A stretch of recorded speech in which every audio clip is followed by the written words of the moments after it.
Hello gamers from around the world, this is Archimedes, the video game enthusiast from Germany, with a video on some awesome news on Hellblade 2 that have been provided through a development diary. Hellblade 2 has been announced along with the Xbox Series X back in December 2019 with a cinematic in-engine trailer. We have not seen gameplay yet for this Xbox ecosystem exclusive game, but we have been getting various development diaries from Ninja Theory over the last year that provided some great insights. This time Melina Juergen, the incredibly talented actress who played Senua in Hellblade 1 and who will resume that role in Hellblade 2, has uploaded a development diary for her work on Hellblade 2 on her YouTube channel. In that video she provided some fantastic insights on the combat in Hellblade 2, the way how they approach the mocap in that game and more. And in this video we will discuss all the infos coming from that dev diary, and we will put these news into perspective with the things that have been announced over the last months from Ninja Theory in previous development diaries on their official YouTube channel. As always, you can find a link to the sources in the description down below. But before we dive into one of the most exciting and technologically most advanced games from the Xbox Game Studios, I want to ask you for a favor. If you watch this video and end up enjoying yourself, then please consider to hit the like and subscribe button and maybe even turn on the notification bell to not miss out on future content. This doesn't cost you anything, but it helps my channel more than you think, and I would greatly appreciate your support. Okay, but now let's have a look on the latest infos on Hellblade 2. We learned that in Hellblade 1, Melina's fighting and action scenes have been mocapped by a stunt double. She did the incredible acting of Senua, but the action sequences were done by a stuntman. But the game director Tamim Antoniadis asked Melina to actually learn how to fight with swords and other weapons to develop a unique and seamless experience when they do the mocap for Hellblade 2. So to develop the required skills, she not only got a personal partner who is a master in martial arts, but she actually went to a fighting school in the UK and learned different combat styles. Since this school was so effective, Ninja Theory sent afterwards all the animators from the game there as well, so that they also learn the principles of fighting and get a better understanding of what they will have to implement later into the game.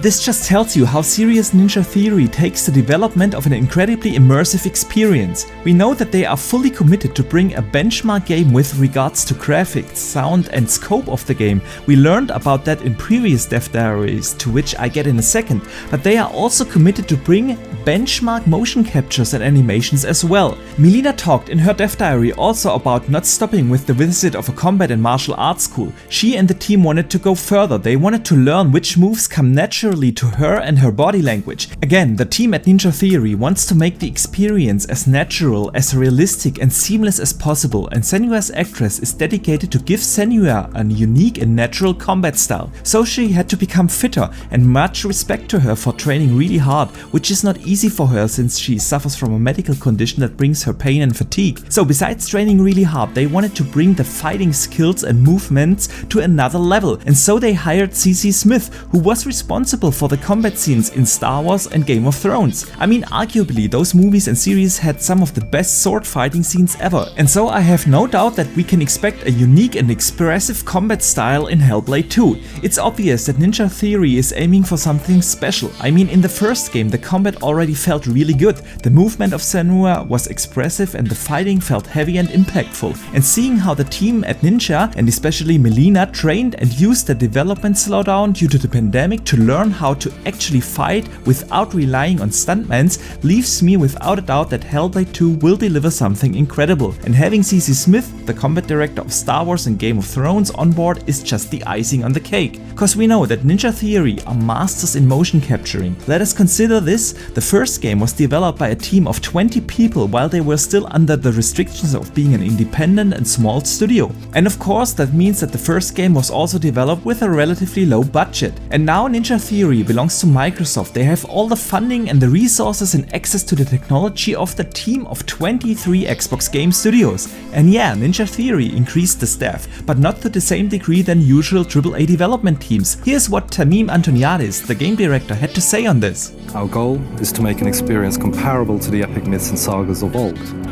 The team will be about twice the size of Hellblade's team, still very small by AAA standards, but aims to prove that small teams can achieve great things using procedural technologies and smart tools. So there you go, the team that will deliver Hellblade 2 has approximately double the size and is heavily relying on the development of smart tools to help create an incredibly immersive world. And we have learned about that in the previous development diaries. For instance, they went to Iceland, which is where the game will take place, and worked there with Quixel to create photorealistic scans of different environments and materials, which they now can use in their game. The mega scans from Quixel are very well known to deliver ultra realistic textures and whatnot to create easily within the Unreal Engine a super immersive world. And in addition to that, they also took their bench on the market audio team to Iceland, and everyone who played the first game knows how incredible the audio experience was with that game, particularly when you played it with headphones. So they captured that unique audio directly in Iceland. But before I ramble on too long, let's just hear from the game director himself what they did in Iceland and what the target was. While we were there, we also coordinated with Quixel, who happened to be out there with a few teams, traveling across the country, scanning different biomes, creating assets that we could use in our game. And we went further. We also took our audio team out there, along with Hylum, the band that they're collaborating with, to capture the sounds and soundscape of the land. So the goal from here now is to capture that sense of awe and epic of Senua's journey as she travels hundreds of miles seamlessly across Iceland. Okay, and the last sentence from him about traveling seamlessly across a huge world is something we should keep in mind. They developed that game with the Xbox Series hardware in mind, and having the fast I/O speeds in the new systems will allow them to create a seamless and more realistic world than ever before. And in one of my previous videos I reported on Ninja Theory's efforts to create ultra-realistic textures for their second game, Project Mara, and how they developed their own material scanner to deliver super realistic graphics. I don't want to go into detail on that topic anymore. I linked my video in the description below, but they mentioned that they share that technology across all their projects, and so we can expect those technologies also in Hellblade 2. So combining these efforts on environmental scans, audio design and the scope of the game with the efforts from Melina Juergen, the actress of Senua, and her efforts to learn a unique and natural combat style along with the combat director from Star Wars and Game of Thrones for the game just leaves me super excited for an incredible experience coming in Hellblade 2, which by the way will be one of the first true showcases for the brand new Unreal Engine 5. But with that I want to come to an end of this video. The development diaries from Ninja Theory and Melina Juergen are super interesting, and I have always speculated that there was a reason why Microsoft has announced the game along with their next-gen console back in December 2019. So I still think that they targeted the game to release within the launch window of the Xbox Series consoles, but obviously due to the pandemic development got delayed, especially with those kind of games that heavily rely on motion captures, which is just simply almost impossible to do while working at home. But with E3 around the corner, I am really confident that we will get to see gameplay for Hellblade 2 in June during the E3 Xbox showcase, and hopefully we will also get a release window, cause I don't know about you, but hearing all these things about Hellblade 2 makes me super excited for this game. And with that I hope you enjoyed this video, and if you did so, please do not forget to hit the like and subscribe button as well as the notification bell, and consider sharing this out to other gamers. I would greatly appreciate it. And let me know in the comments below, what do you think about the approach for the combat in Hellblade 2? Do you think we will see the game at E3? And besides here on YouTube, you can also hit me up on Twitter, where I share a lot of opinions and gaming discussions. But for now, thank you very much for watching, I see you the next time, and game on!